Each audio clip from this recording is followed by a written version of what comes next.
America ಅಧ್ಯಕ್ಷ Donald ಟ್ರಂಪ್ಗೆ ಶತ್ರುಗಳ ಕಾಟ ಬೆನ್ನು ಬಿಟ್ಟಂತೆ ಕಾಣ್ತಾ ಇಲ್ಲ. ಒಂದ್ ಕಡೆ ಇರಾನ್ ಜೊತೆ ಅವರ ಸಂಘರ್ಷ, ಯುದ್ಧ ಎಲ್ಲವನ್ನೂ ಕೂಡ ನಾವು ನೋಡ್ತಾ ಇದ್ದೀವಿ ಕಳೆದ 6 ತಿಂಗಳಿಂದ. ಮತ್ತೊಂದು ಕಡೆ ಅಮೆರಿಕಾದಲ್ಲಿ ಈ ಮಧ್ಯಂತರ ಎಲೆಕ್ಷನ್ನ ಕಾವು, ಅಂದರೆ 4 ವರ್ಷದಲ್ಲಿ ಈಗ 2 ವರ್ಷ ಕಂಪ್ಲೀಟ್ ಆಗಿದೆ ಆಡಳಿತ ಬಂದು, ಅಥವಾ ಡೊನಾಲ್ಡ್ ಟ್ರಂಪ್ ಅವರು ಆಡಳಿತವನ್ನು ಶುರು ಮಾಡಿ. ಹೀಗಾಗಿ ಅವರ ಆಡಳಿತ ಹೇಗಿತ್ತು ಅನ್ನೋದಕ್ಕೆ ಒಂದು ರೀತಿ ರಿಪೋರ್ಟ್ ಕಾರ್ಡ್ ಆಗಿ ಈ ಒಂದು ಎಲೆಕ್ಷನ್ ಬಿಂಬಿತ ಆಗುತ್ತೆ. ಇದರ ಜೊತೆಗೆ ಟ್ರಂಪ್ ಹತ್ಯೆಗೆ ಮತ್ತೊಂದು ಬಾರಿ ಸಂಚು ನಡೆದಿತ್ತಾ ಎನ್ನುವಂತಹ ಪ್ರಶ್ನೆಗಳು, ಅನುಮಾನಗಳು ಮೂಡ್ತಾ ಇದೆ. ಏಕೆಂದರೆ ಟ್ರಂಪ್ ಅವರು ಲಾಸ್ ಏಂಜಲೀಸ್ಗೆ ಹೋಗಬೇಕಿತ್ತು. ಆ ಪ್ರವಾಸಕ್ಕೆ ಕೇವಲ 2 ದಿನ ಬಾಕಿ ಇರುವಾಗ ಟ್ರಂಪ್ ಅವರ ಒಂದು ಗಾಲ್ಫ್ ಮೈದಾನ ಇರುತ್ತೆ. ಆ ಗಾಲ್ಫ್ ಮೈದಾನದಲ್ಲಿ ಒಬ್ಬ ಶಸ್ತ್ರಸಜ್ಜಿತ ವ್ಯಕ್ತಿಯೊಬ್ಬ ಸಿಕ್ಕಾಕೊಂಡು ಬಿದ್ದಿದ್ದಾನೆ. ಹಾಗೆ ಆತನನ್ನ ಅರೆಸ್ಟ್ ಮಾಡಿ ಆತನ ಹಿನ್ನೆಲೆ ಅಥವಾ ಆತನ ವೆಹಿಕಲಲ್ಲಿ ಏನೆಲ್ಲ ಇತ್ತು, ಆತ ವಾಸಿಸುವಂಥ ಸ್ಥಳದಲ್ಲಿ ಏನೆಲ್ಲ ಇತ್ತು ಅಂತ ಫೈಂಡ್ ಔಟ್ ಮಾಡಿದಾಗ ನಿಜಕ್ಕೂ ಒಂದಷ್ಟು ವಿಚಾರಗಳು ಬಹಿರಂಗ ಆಗಿದೆ. ಆತನ ಕಾರ್ನಲ್ಲಿ ಲೋಡ್ ಆಗಿದಂತಹ ಪಿಸ್ತೂಲ್ ಇತ್ತಂತೆ. ಹಾಗೆ ಮನೆಯಲ್ಲಿ ಒಂದಷ್ಟು ಅಸ್ತ್ರಗಳ ರಾಶಿಯೇ ಸಿಕ್ಕಿದೆ. ಹೀಗಾಗಿ ಈತ ನಿಜಕ್ಕೂ ಟ್ರಂಪ್ ಅವರನ್ನ ಸಾಯಿಸೋದಕ್ಕೆ ಸಂಚು ಮಾಡಿದ್ನ, ಹಾಗೆ ಆತನ ಸಂಚು ಇಷ್ಟರ ಮಟ್ಟಿಗೆ ಭಯಾನಕವಾಗಿತ್ತಾ ಎನ್ನುವಂಥ ಪ್ರಶ್ನೆಗಳು ಮೂಡ್ತಾ ಇದೆ. ಅಮೆರಿಕಾದ ಈ ಸಿನಿಮೀಯ ಬೇಟೆಯ ಕಂಪ್ಲೀಟ್ ಸ್ಟೋರಿಯನ್ನು ಇವತ್ತಿನ ಜೀ ಕನ್ನಡ ನ್ಯೂಸ್ TNA 3ನೇ ಸ್ಟೋರಿಯಲ್ಲಿ ನೋಡ್ತಾ ಹೋಗೋಣ. ಟ್ರಂಪ್ ಗಾಲ್ಫ್ ಮೈದಾನದಲ್ಲಿ ಗನ್ ಮ್ಯಾನ್ ಬೇಟೆ ಯಾವ ರೀತಿ ಸಾಕ್ತು ಇದು? ಆತ ಯಾವ ರೀತಿ ಒಳಗಡೆ ಬಂದಿದ್ದ? ಟ್ರಂಪ್ ಅಂತ ಅಂದರೆ ಸಾಮಾನ್ಯವಾಗಿ ಟೈಟ್ ಸೆಕ್ಯೂರಿಟಿ ಎಲ್ಲವೂ ಕೂಡ ಇರುತ್ತೆ. ಅದು ಈಗಿನ ಪರಿಸ್ಥಿತಿಯಲ್ಲಂತೂ ಅವರಿಗೆ ಅಷ್ಟೇ ಸೆಕ್ಯೂರಿಟಿ ಬೇಕಾಗಿರುತ್ತೆ. ಬಟ್ ಈ ವ್ಯಕ್ತಿ ಹೇಗೆ ಒಳಗಡೆ ಎಂಟ್ರಿ ಕೊಟ್ಟ ಎಲ್ಲವನ್ನು ಕೂಡ ನೋಡ್ತಾ ಹೋಗೋಣ. ಅಮೆರಿಕ ಅಧ್ಯಕ್ಷ ಡೊನಾಲ್ಡ್ ಟ್ರಂಪ್ ಅವರ ಲಾಸ್ ಏಂಜಲೀಸ್ ಟೂರ್ ಏನಿರುತ್ತೆ ಅದಕ್ಕೂ 2 ದಿನ ಮುನ್ನ ಕ್ಯಾಲಿಫೋರ್ನಿಯಾದಲ್ಲಿರುವ ಅವರ ಗಾಲ್ಫ್ ಕೋರ್ಸ್ ಬಳಿ ಒಬ್ಬ ವ್ಯಕ್ತಿ, ಶಸ್ತ್ರಸಜ್ಜಿತ ವ್ಯಕ್ತಿಯೊಬ್ಬ ಸಿಕ್ಕಾಕೊಂಡು ಬಿದ್ದಿದ್ದಾನೆ. ಇದು ಭದ್ರತಾ ಕೋಟೆಯಲ್ಲೇ ಬಿರುಕು ಮೂಡಿದಂತಾಗಿದೆ. ಅತಿ ಸೂಕ್ಷ್ಮ ಹಾಗೂ ಆಯಕಟ್ಟಿನ ಸ್ಥಳಗಳ ಭದ್ರತಾ ವ್ಯವಸ್ಥೆಯ ಫೋಟೋ ಹಾಗೂ ವಿಡಿಯೋವನ್ನು ಈತ ಸೆರೆ ಹಿಡಿತಾ ಇದ್ದ. ನೋಡ್ತಾ ಇದ್ರ ದೃಶ್ಯದಲ್ಲಿ ಅಂದರೆ ಟ್ರಂಪ್ ಅವರಿಗೆ ಯಾವ ರೀತಿ ಸೆಕ್ಯೂರಿಟಿ ಕೊಡ್ತಾರೆ, ಎಲ್ಲೆಲ್ಲಿ ಯಾವ ರೀತಿ ಸೆಕ್ಯೂರಿಟಿ ನಿಯೋಜನೆ ಆಗಿದೆ ಎಲ್ಲವನ್ನೂ ಕೂಡ ಈತ ಕ್ಯಾಮ್ರಾದಲ್ಲಿ ವಿಡಿಯೋ ಮಾಡ್ಕೊಳ್ತಾ ಇದ್ದಂತೆ. ಈತ 38 ವರ್ಷದ G9 ಜಾನ್ ಟೆಲ್ಲೆ ಅಂತ ಈತನ ಹೆಸರು. ಈತನಿಗೆ 38 ವರ್ಷ. ಈತನನ್ನ ಅಧಿಕಾರಿಗಳು ಬಂಧಿಸಿದ್ದಾರೆ. ಡೊನಾಲ್ಡ್ ಟ್ರಂಪ್ ಅವರು ಮಂಗಳವಾರ ಈ ಗಾಲ್ಫ್ ಮೈದಾನಕ್ಕೆ ಭೇಟಿಯನ್ನು ನೀಡಬೇಕಿತ್ತು. ಈ ಹಿನ್ನೆಲೆಯಲ್ಲಿ ಅಲ್ಲಿ ಒಂದಷ್ಟು ಸೆಕ್ಯೂರಿಟಿ ನಿಯೋಜನೆ ಆಗಿತ್ತು, ಎಲ್ಲವೂ ಕೂಡ ರೆಡಿ ಆಗಿತ್ತು. ಅಮೆರಿಕ ಅಧ್ಯಕ್ಷರು ಬರ್ತಾರೆ ಅಂತ ಅಂದರೆ ಅಲ್ಲಿ ಕಂಪ್ಲೀಟ್ ಸೆಕ್ಯೂರಿಟಿ ಇರುತ್ತೆ. ಈ ಸಂದರ್ಭದಲ್ಲಿ ಆತ ಒಳಗಡೆ ಬಂದು ಅಲ್ಲಿ ಯಾವ ರೀತಿ ಸೆಕ್ಯೂರಿಟಿ ವ್ಯವಸ್ಥೆ ಇದೆ, ಯಾವ ಆ್ಯಂಗಲ್ನಿಂದ ಯಾವ ರೀತಿ ಸೆಕ್ಯೂರಿಟಿ ಇರುತ್ತೆ, ಈ ಕಡೆ ಯಾವ ರೀತಿ ಇರುತ್ತೆ ಎಲ್ಲವನ್ನೂ ಕೂಡ ಆತ ಸೂಕ್ಷ್ಮವಾಗಿ ಗಮನಿಸಿ ರೆಕಾರ್ಡ್ ಮಾಡ್ಕೊಳ್ತಾ ಇದ್ದಂತೆ. ಈತನ ಹೆಸರು G9 ಜಾನ್ ಟೆಲ್ಲೆ ಅಂತ. ಈತನಿಗೆ 38 ವರ್ಷ. ಆತನನ್ನು ಅರೆಸ್ಟ್ ಮಾಡಲಾಗಿದೆ. ಈ ಪ್ರಕರಣ ಏನಿದೆ ಜಾಗತಿಕ ಮಟ್ಟದಲ್ಲಿ ಭಾರಿ ಆತಂಕವನ್ನೇ ಸೃಷ್ಟಿ ಮಾಡಿದೆ. ಇದು ಟ್ರಂಪ್ ಅವರ ಹತ್ಯೆಗೆ ನಡೆದ ಮತ್ತೊಂದು ಸಂಚ ಎನ್ನುವಂಥ ಒಂದು ಆಯಾಮದಲ್ಲಿ FBI ತನಿಖೆಯನ್ನು ಚುರುಕುಗೊಳಿಸಿದೆ. ಅಂದರೆ ನಾವು ನೋಡ್ತಾ ಇದ್ದೀವಿ ಹಿಂದೆ ಕೂಡ ಟ್ರಂಪ್ ಅವರ ಮೇಲೆ ಯಾವ ರೀತಿ ಅಟ್ಯಾಕ್ಸ್ಗಳು ನಡೆದಿತ್ತು ಎಲ್ಲವೂ ಕೂಡ ಗೊತ್ತು. ಇದರ ಜೊತೆಗೆ ಈಗ ಒಂದು ಕಡೆ ಇರಾನ್ ಜೊತೆ ಸಂಘರ್ಷ ಕೂಡ ನಡೀತಾ ಇದೆ, ಯುದ್ಧ ನಡೀತಾ ಇದೆ. ಮತ್ತೊಂದು ಕಡೆ ಮಧ್ಯಂತರ ಚುನಾವಣೆ. ಈ ನಿಟ್ಟಿನಲ್ಲಿ ಏನಾದರೂ ಮತ್ತೊಮ್ಮೆ ಟ್ರಂಪ್ ಅವರ ಮೇಲೆ ಅಟ್ಯಾಕ್ ಮಾಡಬೇಕು ಎನ್ನುವಂಥ ನಿಟ್ಟಿನಲ್ಲಿ ಈತ ಬಂದಿದ್ನಾ ಅನ್ನೋದಾಗಿ ಎಲ್ಲ ಆ್ಯಂಗಲ್ನಲ್ಲೂ ವಿಚಾರಣೆ ನಡೀತಾ ಇದೆ. ನೋಡೋಣ ವಿಚಾರಣೆಯಿಂದ ಏನೆಲ್ಲ ಔಟ್ಪುಟ್ಸ್ ಬರುತ್ತೆ ಅಂತ. ಹಾಗೆ ನಾನು ಹೇಳಿದೆ, ಈತ ನೋಡೋದಕ್ಕೆ ಜಸ್ಟ್ ಹಿಂಗೆ ಬಂದು ನಿಂತ್ಕೊಂಡು ವಿಡಿಯೋಗಳನ್ನ ಕ್ಯಾಪ್ಚರ್ ಮಾಡ್ತಾ ಇದ್ದ. ಅನುಮಾನ ಬಂದು ಈತನನ್ನು ಅರೆಸ್ಟ್ ಮಾಡ್ತಾರೆ. ಅರೆಸ್ಟ್ ಮಾಡಾದ್ಮೇಲೆ ಆತ ಬಂದಿದ್ದಂತಹ ವೆಹಿಕಲ್ಲು, ಹಾಗೆ ಆತ ಎಲ್ಲಿ ಉಳ್ಕೊಂಡಿದ್ದ ಎಲ್ಲವನ್ನೂ ಕೂಡ ಪರಿಶೀಲನೆಯನ್ನು ನಡೆಸ್ತಾರೆ ಸ್ಥಳಕ್ಕೆ ಹೋಗಿ. ಆಗ ಒಂದಷ್ಟು ಭಯಾನಕ ವಿಚಾರಗಳು ಬೆಳಕಿಗೆ ಬರುತ್ತೆ. ಮೊದಲನೇದಾಗಿ ಈತನ ಹತ್ರ ಲೋಡೆಡ್ ಪಿಸ್ತೂಲ್ ಇತ್ತಂತೆ, ಹಾಗೆ 16 ಬುಲೆಟ್ಸ್ಗಳು, ಗುಂಡುಗಳು ಕೂಡ ಇತ್ತಂತೆ. ಶಂಕಿತನ ಕಾರ್ನಲ್ಲಿ ಲೋಡ್ ಆಗಿದ್ದ ಒಂದು ಮಾರಕ ಪಿಸ್ತೂಲ್ ಪತ್ತೆಯಾಗಿದೆ. ಹಾಗಾದರೆ ಈತ ಅಲ್ಲಿಗೆ ಬಂದಿದ್ದಕ್ಕೆ ಕಾರಣ ಆದರೂ ಏನು ಅನ್ನೋದು ಸದ್ಯದ ಪ್ರಶ್ನೆ. ಹಾಗೆ ಆತನ ಜೇಬ್ನಲ್ಲಿ, ಪಾಕೆಟ್ನಲ್ಲಿ ಒಂದು ಮ್ಯಾಗ್ಝಿನ್ ಇರುತ್ತೆ. ಆ ಮ್ಯಾಗ್ಝಿನ್ನಲ್ಲಿ 16 ಜೀವಂತ ಗುಂಡುಗಳು ಕೂಡ ಪತ್ತೆಯಾಗಿದೆ. ಈ ರೀತಿ ಬುಲೆಟ್ಸ್ಗಳನ್ನು, ವೆಪನ್ಸ್ಗಳನ್ನು ಈತ ಯಾಕೆ ತಂದಿದ್ದ? ಬಂಧಿತ ಶಂಕಿತ G9 ಜಾನ್ ಟೆಲ್ಲೆಯ ಮಾರಕ ಪ್ಲಾನ್ ತಪಾಸಣೆ ವೇಳೆ ಬಯಲಾಗಿದ್ದು, ಆತನ ಕಾರ್ನಲ್ಲಿ ಲೋಡ್ ಮಾಡಲಾಗಿದ್ದ ಪಿಸ್ತೂಲ್ ಹಾಗೆ ಜೇಬಲ್ಲಿ 16 ಜೀವಂತ ಗುಂಡುಗಳಿದ್ದ ಮ್ಯಾಗ್ಝಿನ್ ಪತ್ತೆಯಾಗಿರೋದು ನಿಜಕ್ಕೂ ಎಲ್ಲರನ್ನೂ ಬೆಚ್ಚಿ ಬೀಳಿಸಿದೆ. ಅಲ್ಲಿರುವಂಥ ಫೆಡರಲ್ ಅಧಿಕಾರಿಗಳು ನಾರ್ಮಲ್ ಆಗಿ ಸರಳ ಉಡುಪಿನಲ್ಲಿ ಇರ್ತಾರೆ.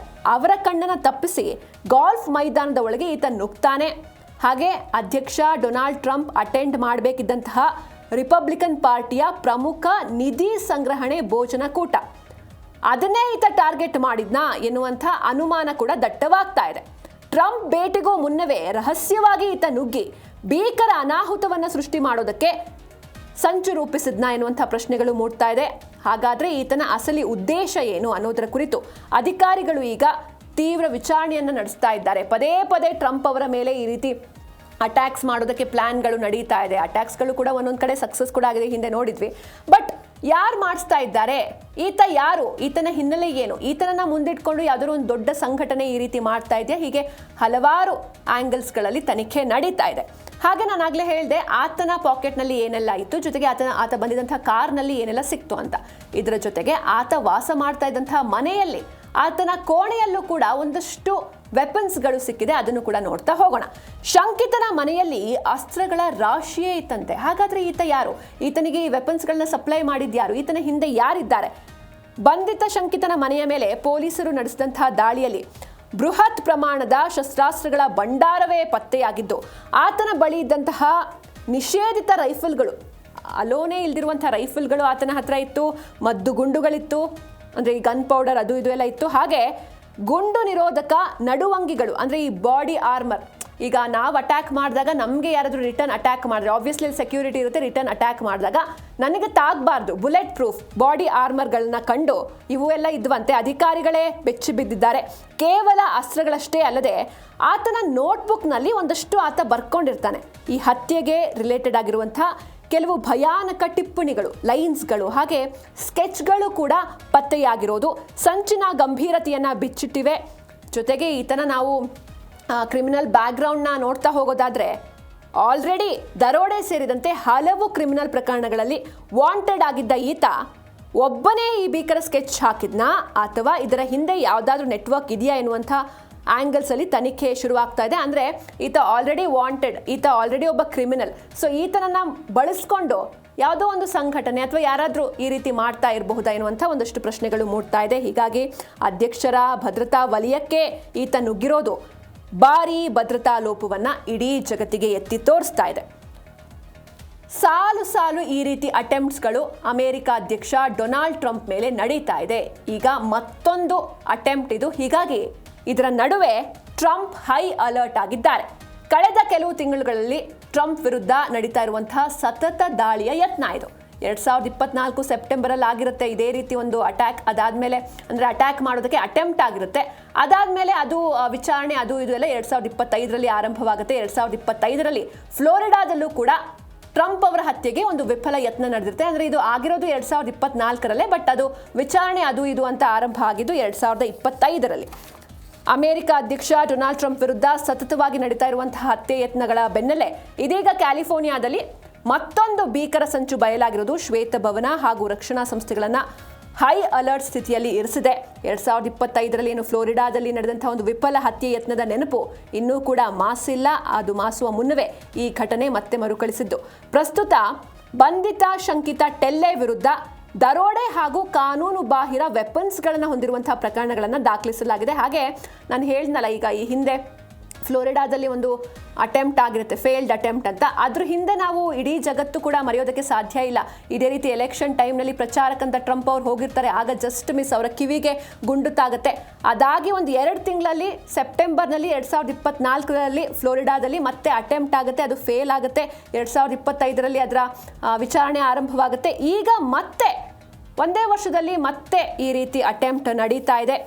ಇದರ ಜೊತೆಗೆ ಆತನ ಬಳಿ ಸಿಕ್ಕಿರುವಂತಹ ಮಾರಕಾಸ್ತ್ರಗಳು ಹಾಗೂ ಭದ್ರತಾ ವಲಯದ ವಿಡಿಯೋಗಳು ನೇರವಾಗಿ ಹತ್ಯೆಯ ಸಂಚಿನತ್ತಲೇ ಬೆರಳು ಮಾಡಿ ತೋರಿಸ್ತಾ ಇದ್ದು, ಈ ವಿಚಾರವಾಗಿ ಟ್ರಂಪ್ ಅವರು ಎಲ್ಲೇ ಹೋದರೂ ಕೂಡ ಹೈ ಅಲರ್ಟ್, ಹೈ ಅಪ್ಗ್ರೇಡೆಡ್ ಸೆಕ್ಯೂರಿಟಿಯನ್ನು ಅವರಿಗೆ ನೀಡಲಾಗ್ತಾ ಇದೆ. ಹೀಗಾಗಿ ನೋಡೋಣ ಏನಾಗುತ್ತೆ ಅಂತ. ಒಂದು ಕಡೆ ಮಧ್ಯಂತರ ಚುನಾವಣೆ ಕೂಡ ಬರ್ತಾ ಇದೆ. ಈ ಹಿಂದೆಯೂ ಎಲೆಕ್ಷನ್ ಟೈಮ್ನಲ್ಲಿ ಅವರಿಗೆ ಅಟ್ಯಾಕ್ ಆಗಿತ್ತು. ಹಾಗೆ ಈಗ ಯುದ್ಧ ಬೇರೆ ನಡೀತಾ ಇದೆ. ಈ ಹಿನ್ನೆಲೆಯಲ್ಲಿ ಆತ ಬೇಕಂತಾನೆ ಅಟ್ಯಾಕ್ ಮಾಡೋದಕ್ಕೇನೆ ಬಂದಿದ್ನಾ ಅಥವಾ ಆತನನ್ನು ಯಾರಾದರೂ ಕಳಿಸಿದ್ರಾ, ಹತ್ಯೆ ಮಾಡೋದಕ್ಕೇನೆ ಬಂದಿದ್ನಾ, ಆತನ ಪ್ಲಾನ್ ಏನಾಗಿತ್ತು, ಎಲ್ಲವೂ ಕೂಡ ತನಿಖೆಯಿಂದ ಗೊತ್ತಾಗಬೇಕು.